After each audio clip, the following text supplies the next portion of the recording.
Kemudian Abu Zar ni tanya, hamba yang manakah yang patut dimerdekakan? Maka jawab Rasulullah sallallahu alaihi wasallam, anfasuha inda ahliha wa aktsaruha samana, iaitu hamba yang paling disayangi oleh tuannya, oleh ahli keluarganya, yang tu yang paling dia sayang, maka yang tu dia merdekakan, pahala besar. Bagaimana Rasulullah sallallahu alaihi wasallam merdekakan hamba. Ini. Jadi tentu kalau tuan ni sayang hamba ni, tuan-tuan, hamba ni rajinlah, suruh buat apa kerja pun buat, banyak kerja daripada tidur. Tapi kalau hamba ni jenis malah balok liat, orang kata tidur aja, kerja tak buat, makan tidur, hak tu ambil lah aku merdeka. Boleh juga pahala, tapi kurang sikit lah. Ni dia sayang kawan ni, kerja tip-topnya, payah nak cari kekurangan hamba ni. Ahli keluarga dia pun sayang, tapi dia merdekakan. Bila merdekakan, tuan-tuan, seorang hamba ni dia status orang merdeka lah. Dia tidak lagi hamba pada masyarakat, apa segala pada diri dia, status dia orang merdeka, sama taraf. Sebab tu di zaman Rasulullah sallallahu alaihi wasallam, golongan hamba ni mula-mula yang ramai menerima hidayah daripada Allah Subhanahu wa taala. Apabila mereka ni menerima hidayah Islam di kalangan orang yang mula, bila duduk di dalam agama, dia tidak ada lagi beza kamu hamba ke, kasta apa, tak ada. Kamu bekas hamba ke, apakah termasuk Bilal bin Rabah, tak jadi masalah. Yang sebab melihat atqakum, jauh mana banyak mana takwa kamu, yang tu dinilai. Walaupun kamu bekas seorang hamba, mulianya Islam, tuan-tuan, angkat darjat hamba, angkat darjat wanita, yang mana pada zaman tu wanita dan hamba ni ada kalanya didownkan terus, direndah-rendahkan terus. Mulianya Islam. Kemudian kata Abu Zar lagi, kuntu wa aktsaruha samana, dan hamba ni pula harga tinggi. Hamba, tuan-tuan, dia boleh dijual di pasar ukas, pasar malam, pasar tani, orang jual hamba. Tuan-tuan tengok dah yang Piramli duk jual tu, lebih kurang macam tu. 10 dirham, 20 dirham, dapat yang rajin yang jenis tidur je lah, terpulang lah. Tapi hak tu tak kena dah ditutup muka kan. Patutnya kena tengok. Orang yang nak beli hamba ni, dia tahu lah, ini nampak ni badan steady ni mesti kuat kerja ni. Yang ni tidur kuat ni, aku tak nak beli yang ni. Yang ni dah, hamba dia ni memang rajin, kalau nak jual harga tinggi, tapi dia merdekakan. Ini. Kemudian Abu Zar tanya lagi, fa in lam af'al. Dia kata, seandainya aku tidak berbuat demikian, andai aku tak mampulah nak buat demikian, barangkali hamba, aku tak mampu nak merdekakan hamba, tapi aku hendak juga afdalul a'mal, amal yang paling afdal, yang paling baik, aku hendak juga, tapi hamba tak ada nak dimerdekakan. Maka kata Rasulullah sallallahu alaihi wasallam, tu'inu sani'a au tasna'ul akhraqa. Rasulullah menjawab, berilah pertolongan kepada orang yang bekerja atau memberi. Kadang-kadang kita bukan mengharapkan upah apa segala pun saja, kita nak tolong. Dalam arti kata, kita kata gotong royong boleh masuk juga sekarang ini. Dia ni gotong royong rumah dia ke, nak repair rumah dia ke, kadang-kadang dia pun tak ada belanja, kita pakat-pakat kita gotong royong. Itu amalan mulia, tolong orang ataupun bagi orang kerja. Nampak dia ni tak ada kerja, kesian, dia suruhlah dia potong rumput ke apa ke, bagi kerja dekat dia pun kerja, dapat juga pendapatan dia. Lebih-lebih lagi dalam suasana kena berhenti kerja ke, bankrupt syarikat ke apa ke, kita nak tolong banyak, kita tak mampu, kita pakat seorang sikit, nak kamu buat kerja ni, bagi kerja pada dia. Ataupun kita tahu ada orang-orang mana perlukan pekerja, kita recommend dekat dia. Ini pun satu jalan yang baik juga, tuan-tuan. Nabi sebut tolong orang. Dia kata lagi, qultu ya Rasulullah ara'aita in da'uftu an ba'dil amal. Dia kata, wahai Rasulullah, wahai Rasulullah, bagaimana pula jika aku ini tidak dapat mengerjakan sebahagian kerja itu? Kalau yang tu pun aku tak boleh buat, wahai Nabi.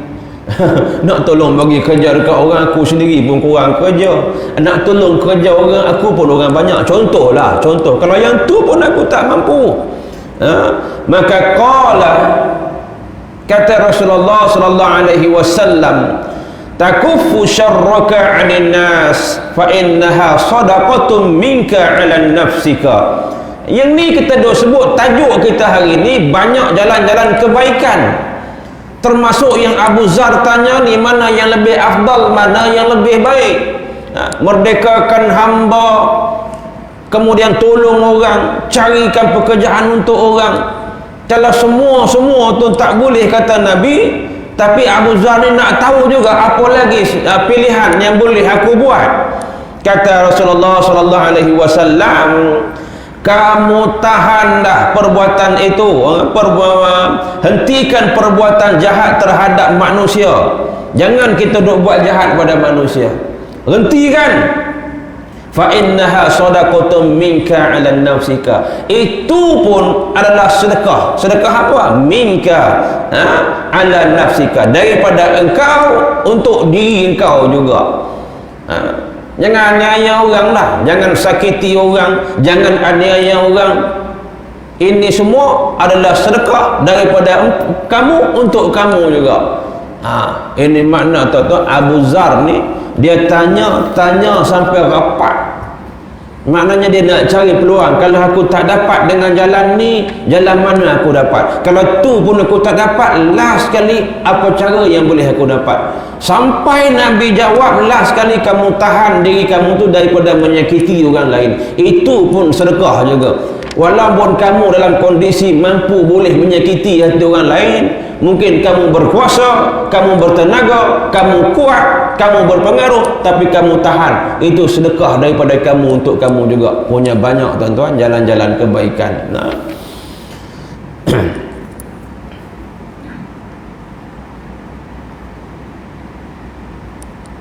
Tapi itulah An Abi Zar, hadis seterusnya daripada Abu Zar juga.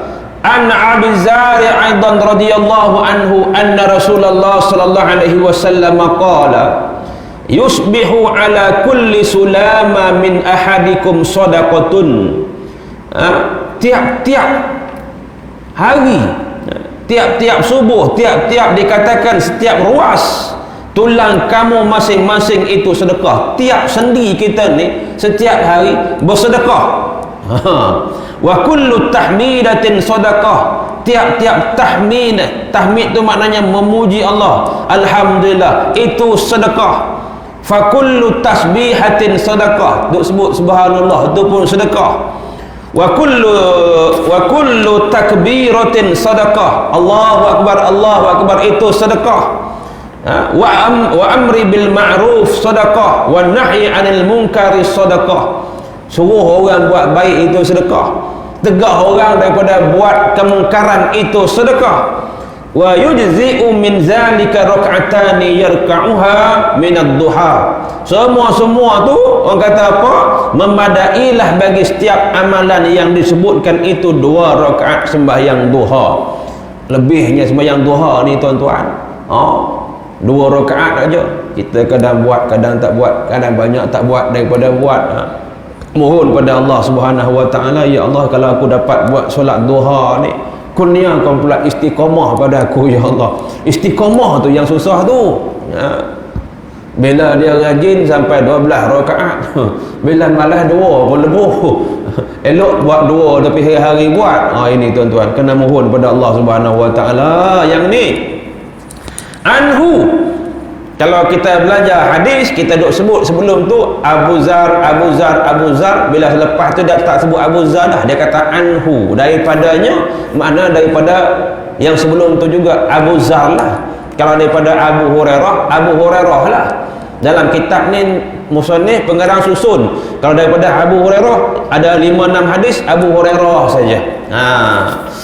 Qala Nabi sallallahu alaihi wasallam, uridat alayya a'malu ummati hasanuha wa sayyi'uha fawajadtu fi mahasini a'maliha al-adha yumatu 'anit tariqi wa wajadtu fi masawi a'maliha nukha'atan takunu fi masjidil la tudfan. Daripada Abu Zar juga radhiyallahu anhu katanya, Nabi Muhammad sallallahu alaihi wasallam bersabda, telah diperlihatkan uridat ni, diperlihatkan, ditayang ataupun dilentangkan, dipernampakkan kepada Nabi.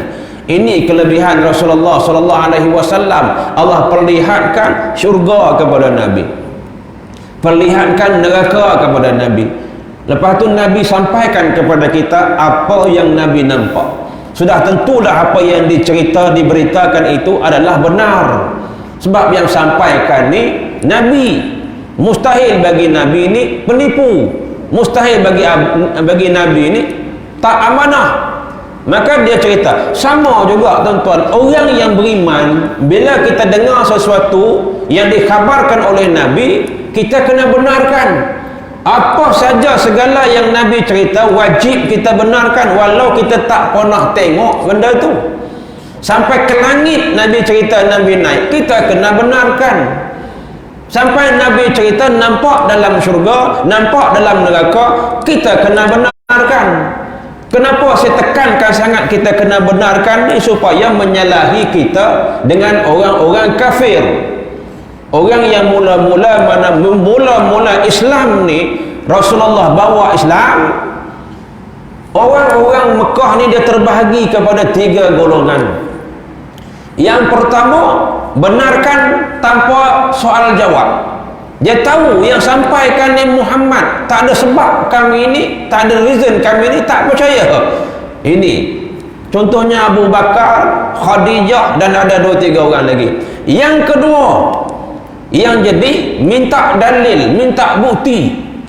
Pertama Nabi kata, inni Rasulullah, aku ni Rasulullah. Mana bukti yang kamu ni Rasul? Mana bukti yang kamu ni Nabi?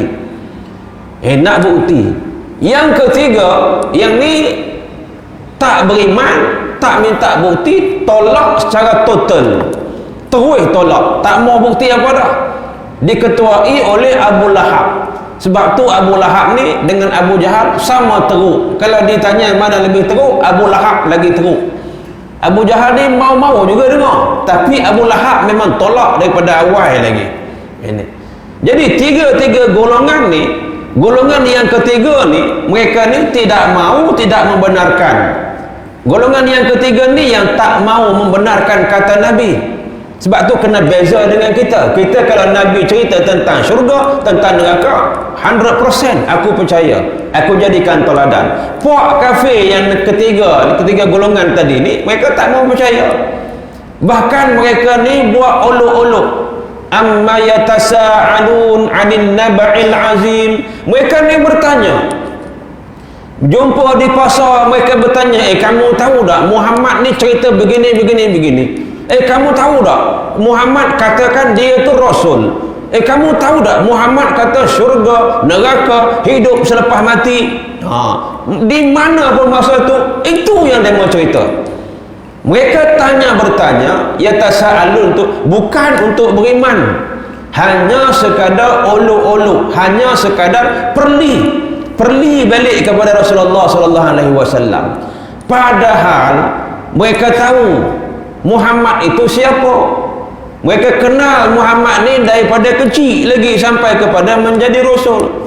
Walaupun diceritakan dalam tafsir, mulut mereka ni membangkang, tapi hati mereka ni dah berbelah bahagi. Mereka tahu apa yang mereka buat tu tak betul. Akhirnya Rasulullah, Allah jawab dalam Quran tentang apa yang Rasulullah jawab itu, tentang kamu lihat bagaimana bukit, bagaimana gunung ganang, bagaimana langit dibelah, apa semua gitu. Allah mampu buat begitu, apatah lagi syurga, neraka, hidup selepas mati. Tak mustahil pada Allah Subhanahu wa taala. Itu. Jadi kita orang beriman ni biar tak sama dengan puak-puak kafir ni. Yang syekh duk bertanya ya ke tak, ya ke tak, ya ke tak, kita ya. sebab yang menyampaikan itu adalah orang yang amanah, al-amin. Dia kata diperlihatkan kepada aku, umat aku ini hasanuha, iaitu segala amalan umatku, sama ada yang baik atau yang jahat. Yang baik pun Allah Ta'ala bagi Nabi nampak, yang tak baik pun Rasulullah nampak diperlihatkan. Adil. Maka aku dapati di antara amalan-amalan yang baik ialah membuangkan sesuatu yang berbahaya yang terdapat di jalan. Ni nak cerita, jangan kita pandang lekeh, jangan nampak benda ni kita buat Allah kecil je, benda ni small matter, benda kecil je pun dah Allah tulis, Allah nilai. Nabi nampak orang dia duduk di syurga, diperlihatkan amalan, iaitu satu orang yang baik ialah buang sesuatu yang berbahaya yang terdapat di jalan pun. Itu je. Kita nampak benda biasalah, buang paku, buang najis, nampak ada lubang kita letak tanda, letak kon, apa-apa sajalah tuan-tuan, asalkan orang boleh ambil manfaat daripada apa yang kita buat itu.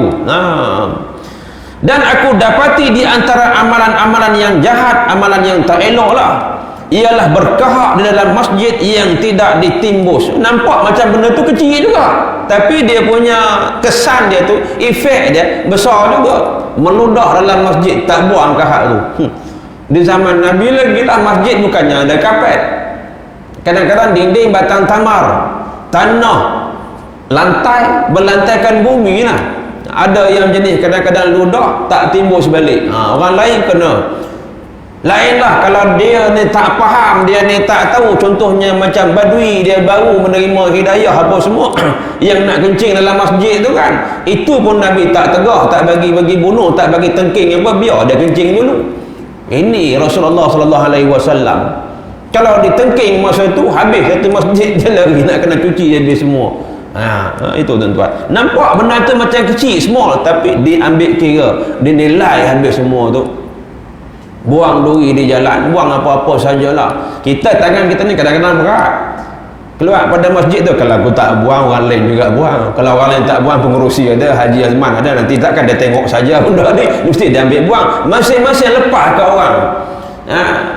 Sebab tu tuan-tuan, kalau tengok dulu-dulu kita cerita ulama kita dulu kan, guru satu tok guru yang besar, dia ni tengah-tengah malam pukul 2, pukul 3, orang pun tak kenal, dia cuci toilet masjid apa semua. Tuan-tuan pernah dengar cerita tak kan?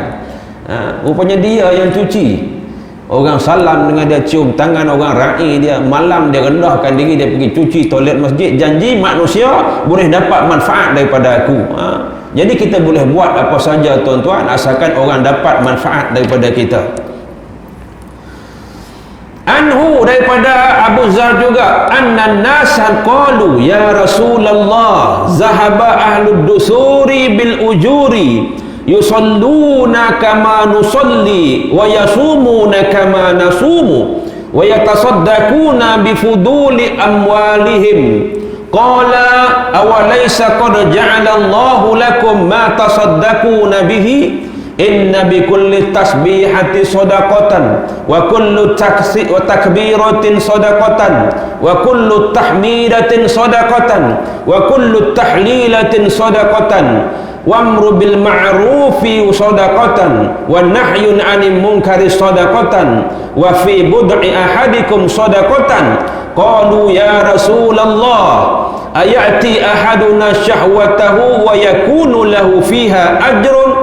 Qala ara'aytum law wada'aha fi haram akana 'alaihi wizrun fakazalika iza wada'aha fil halal kana lahu ajrun. Ini yang selalu glamour kita dengar hadis ni tuan-tuan.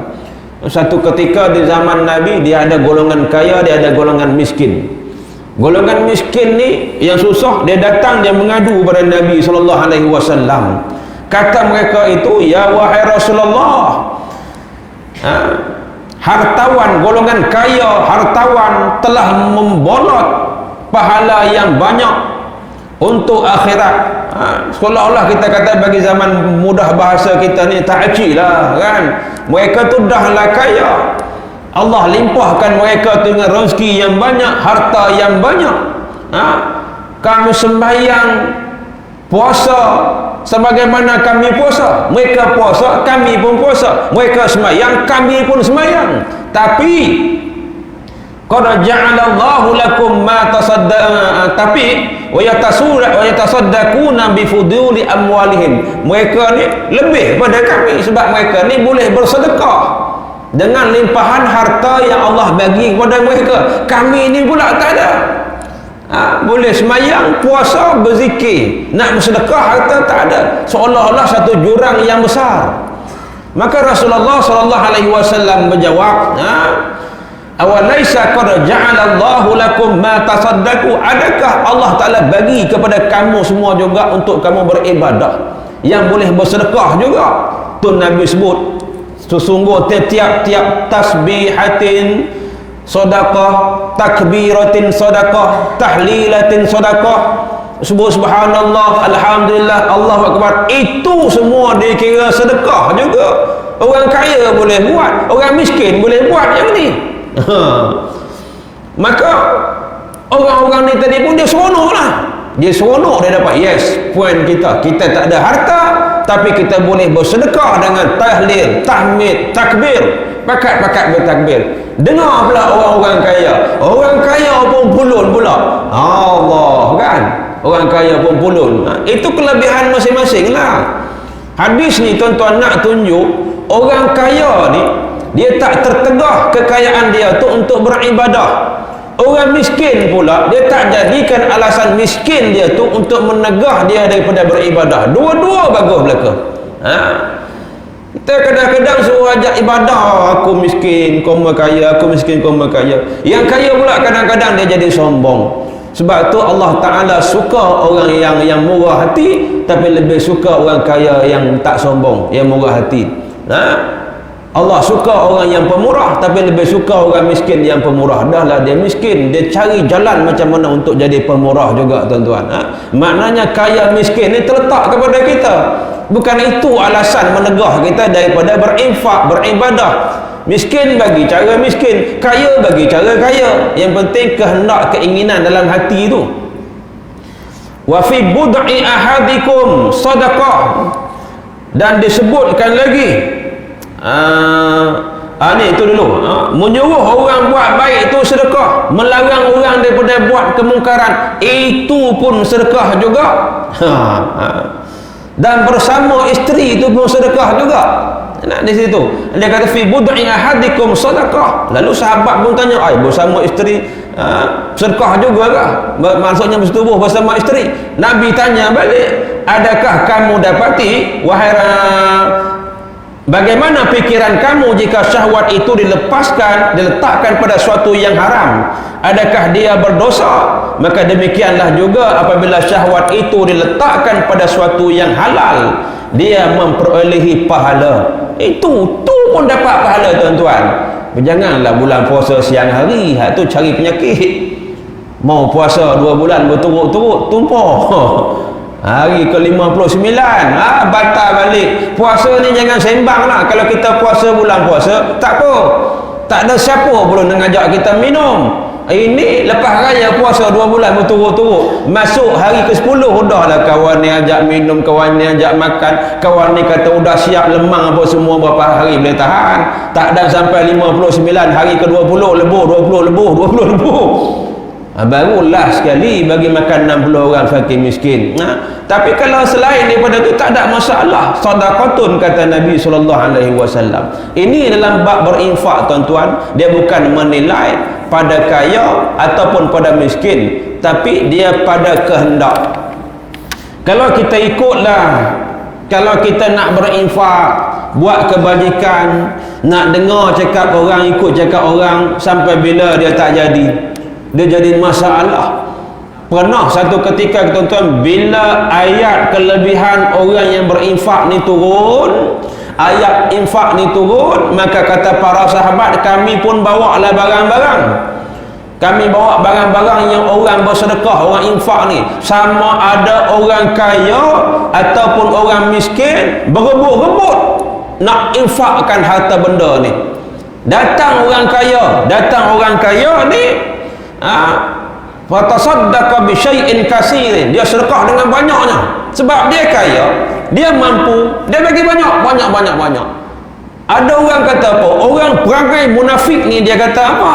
Dia kata qalu mura'in, puak-puak tu nak tunjuk kepada orang mana tu. Nak kata dia kaya, dia banyak duit, dia sedekah dekat orang. Itu. Kemudian datang pula waja'a rajulun akhar fatasaddaqa bisa'in faqalu innallaha la ghaniyyun an sa'in haza. Datang orang susah pula, orang miskin. Dia ni derma, dia bagi segantang saja. Beras ke kurma ke gandum ke, maknanya nak cerita sikit dah. Orang kaya bagi 5,000, dia kata orang kaya tu nak menunjuk. Datang orang miskin, dia bagi RM5, contoh macam tu. Dia kata Allah tak pandang pun bisa'in haza, sikit macamnya Allah tak pandang. Hang tu sodok bagilah, buat rugi lah. Ini orang munafik ni, dia tak senang. Orang bagi banyak dia tak senang, orang bagi sikit pun dia tak senang. Itu. Lalu Allah Subhanahu wa taala turunkan ayat allazina yalmizuna mutawwi'ina minal mu'minina fis sadaqati wallazina la yajiduna illa jahdahum. Turunlah ayat tu. Cela orang-orang yang tak dapat mengadakan apa-apa untuk disedekahkan, kecuali sedikit kemampuan serta mereka mengejek-ngejek. Allah akan membalas ejekan mereka bagi mereka azab seksa yang tidak terperi sakitnya. Ni bagi puak-puak yang suka, dia tak bagi apa pun, dia tak bagi apa-apa, sekupang dia tak bagi, tapi dia kata orang tu bagi sebab riak, orang ni bagi sikit sangat, kedekut tak hidup masin, dia haram sekupang pun dia tak bagi, asyik perlekehkan orang saja. Ini sifat orang munafik. Kalau betul-betul kata begini, Allah turunkan ayat, mereka ni la yajiduna illa jahdahum, melainkan mereka mendapat azab daripada Allah Subhanahu wa taala. Dalam bab sedekah, kita jangan tengok orang lain bagi banyak mana, kita nilai dari kita sedikit. Dah disebutkan dah tadi, Allah bagi, tak tengok banyak mana, hati kamu tu ikhlas. Kaya cara kaya, miskin cara miskin. Dan yang paling nak menginfak ni tuan-tuan, waktu mana yang paling baiknya? Dah tentulah bulan Ramadan. Habis dalam Ramadan ni pula, keadaan, kondisi, suasana diri kita ni dalam keadaan yang mana yang paling baik kita infakkan bagi? Derma ke, makanan ke, apakah? Maka ditanya, sahabat tanya, wahai Rasulullah, ayyu sadaqati a'zamu ajrah? Sedekah tu dah tahu dah, sedekah tu pahalanya besar, tapi yang macam mana pahala tu lebih besar, lebih baik keadaan? Maka kata Rasulullah sallallahu alaihi wasallam, anta saddaqa wa anta sahihun syahihun takhshal fuqara wa ta'ammulul ghina. Kamu bagi waktu mana kamu ni sihat, kamu ni senang, dalam keadaan kamu pun takut jadi miskin. Waktu tu kamu bagi. Makanan macam tu juga, dalam keadaan kamu rasa seronok, kamu rasa suka, kamu rasa kamu pun tak berapa nak cukup, kamu bagi sikit waktu tu, bulan puasa contoh. Itu yang paling baik. Daripada yang ni kita dah tak berapa nak hendak dah, kita dah reject dah, baru nak bagi, boleh juga. Tapi yang ni sahabat tanya, yang paling banyak kebajikan, kita tengah suka, kita tengah sayang, kita tengah setelah sihat, kita tengah takut kalau aku bagi ni aku jatuh miskin, time tu kita bagi. Allahu Akbar, time tu lah paling banyak dapat kan. Bagi sikit sudahlah, bagi banyak takut terungkit. Mampu bagi banyak, fadhal, silakan, tak jadi masalah. Janganlah sampai iza balaghatil hulqum kulta, dah sampai dah nyawa, dah sampai di halqum, baru nak kata li fulanin kaza wa li fulanin kaza wa qad kana li fulanin kaza. Janganlah sampai nyawa daripada hukum dah sampai, harta duk bertimbun, banyak lagi, duit dalam akaun banyak lagi, baru kita nak kata bagilah dekat dia ni banyak ni, banyak kat dia tu banyak tu, orang tu banyak tu, asnaf banyak tu, time tu baru nak kata. Sebab apa tuan-tuan, bila nyawa dah sampai di halkum ni, kebiasaannya dah tak terfikir dah nak bagi sedekah, nak bagi apa. Dia bergelut dengan kematian dia sajalah, kelam kabut, bergelut, risau, resah, gelisah, peluh mercik, time tu tak boleh nak fikir lagi dah. Sebab tu taubat pun jangan sampai nyawa sampai di halkum. Nak berinfak pun jangan sampai nyawa sampai di halkum. Time tu tak terfikir apa-apa lagi dah. InsyaAllah kita sambung lepas puasa raya lah. Bulan puasa dia mau tak ngaji. Moga Allah Subhanahu wa taala kurniakan Ramadan ini untuk kita. Masih perlu kuat berdoa lagi ni tuan-tuan, supaya sampai bulan Ramadan. Belum tentu sampai lagi kita ni, baru nak sampai aja. Takut kata Nabi, mautan mujhiza, mati mengejut. Esok puasa, hari ni jalan. Tak apalah, itu hal dia, habuan dia. Tapi kalau boleh, ndaklah bagi sampai tahun ni. Dah sampai tu, prepare lah. Bismillahirrahmanirrahim. Alhamdulillahirabbil alamin. Allahumma aftah alaina futuhal arifin warzuqna fahman nabiyyin wa ilhamal malaikatu muqarrabin wa salli wa sallim ala jami'i anbiya'i wal mursalin walhamdulillahi rabbil alamin.